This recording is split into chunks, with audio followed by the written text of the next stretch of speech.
Anthony, I wanted to ask you about Juju Brents. He took the biggest leap you can, really, going from 2 weeks of inactivity to starter.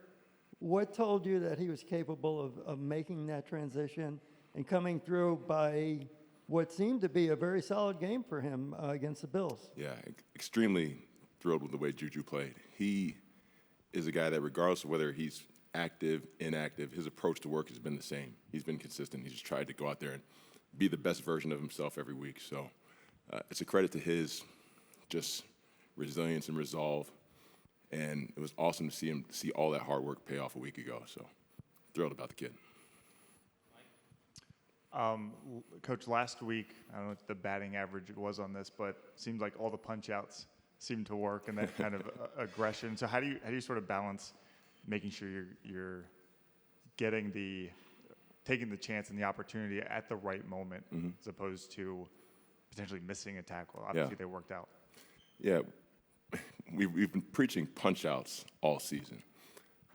Against Carolina, worked against us a little bit because the guys were just thinking get the ball as opposed to stop the ball, next man in, attack the ball, and get it out.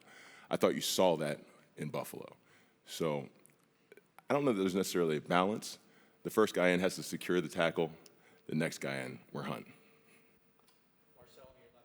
Anthony, I guess during the week of prep, did you feel like you guys had cracked the code? Did you have any inclination that you were going to perform the way that you did on Sunday? I don't know that you ever cracked the code with Josh Allen. The one thing I can say about our guys is that there's been continued belief throughout. And there's been a steady climb. I think from game one until now, we've gotten better every week. The results haven't been there, certainly not what we wanted. But I think last week was just the culmination of hard work of so many.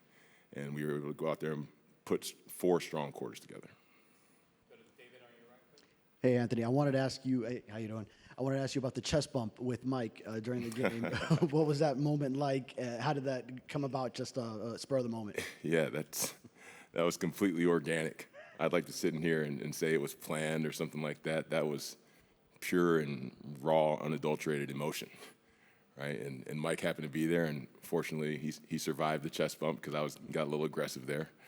But no, it was awesome. It was awesome. It was just pure joy. And again, that team obviously, particularly in our division, they've had a stranglehold on it. So for us to get that win, particularly where we're at, just from a record standpoint, I think it says a lot about the character of everybody involved. Coach, I want to ask you about Chop Robinson, and now that Jalen Phillips is gone, there's a potential for him to be playing more snaps, similar to what he played last year when he was averaging about 32 snaps a game. What do you want to see from Chop to ensure that, hey, he can be in the starting lineup? Yeah, I expect Chop to be great. It's really as simple as it gets. You drive through Madrid and you see him on the signs. So it's important that we get here and he shows up. But that kid, again, I think through repetition, the more he's out there, the more you're going to feel him in the game. I think he's a volume, like you have volume shooters in basketball. I think he's a volume player when it comes to football. So just him being on the field, yeah, he's gonna make some mistakes like they all do, but he's gonna make more plays than he hurts you. Good morning, Anthony. Morning. Through the first 6 games, defense allowed over 120 rushing yards in each game. The last 4, you only allowed 1 team to go over that number and holding 2 teams under 100 rushing yards. What do you think was the key for that change in the defense? I think it's a combination of just trust of all 11 on the field, knowing where they're supposed to be from a responsibility standpoint, and then go out there and executing. And then just some growth and maturation with some of our young interior players. Jordan Phillips of the world, Kenneth Grant. Saw Zeke Biggers out there a week ago do some good things. I think Benito Jones and Zach Sealer have been consistent throughout, but some of those young bucks just had to mature in terms of just their technique and fundamentals. And as that's happened, I think that's when you've seen our run defense take a leap. Hey, Coach. Javier Galvez from Marca. Welcome to Madrid. Pleasure. Thank you. I just wanted to ask you, is the locker room excited to play at an historic stadium like Bernabeu? And what kind of atmosphere are you expecting on Sunday? Yeah, I would hope so.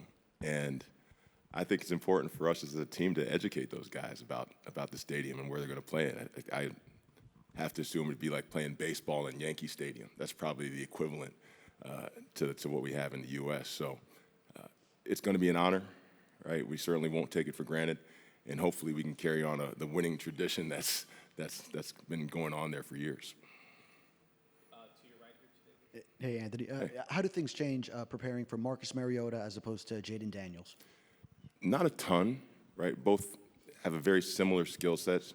Jaden obviously electric, right? Both as a thrower and a runner. Marcus was drafted very high for the same reasons. He has a cannon. He can make all the throws.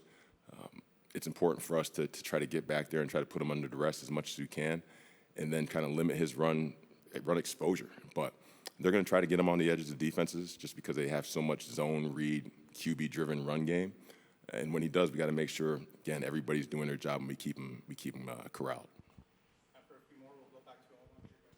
wanted to ask you about the rookies that you're playing. I mean, there's a lot of playing time invested in the Dante Traders and the Jason Marshall Juniors and the defensive tackles. When do you know that the light bulb has come on and that they're no longer learning from those mistakes or growing pains? Yeah, so it's funny, like going into the season, we knew we were going to be younger, right? We knew we were going to kind of build a little bit through the draft, which I was comfortable with. Knew we were going to go through some growing pains. I think, right, they say you kind of get through your rookie year after 3-4 games, and that's usually about what happens, right? That first game, it's kind of like a deer in the headlights a little bit for some of those guys, where the speed of the game, the size of the athlete you're going against continuously is different from college. At some point, usually around game 3 or 4, it starts to slow down for them, right? And they're like, oh, it's just the same game I've been playing.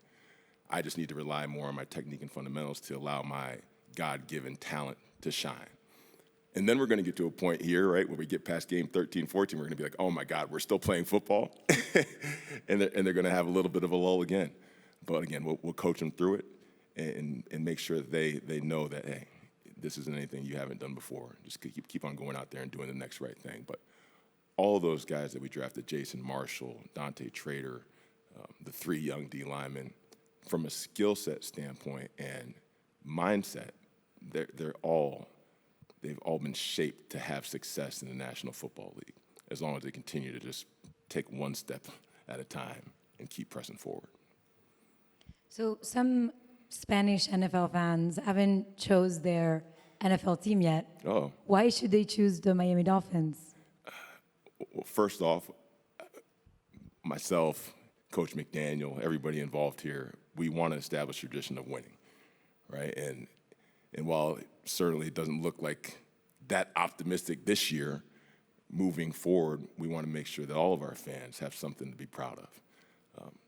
2, if you plan on visiting, it's a phenomenal place to visit. So you want some sunshine and beach, then come on down to Miami, Florida.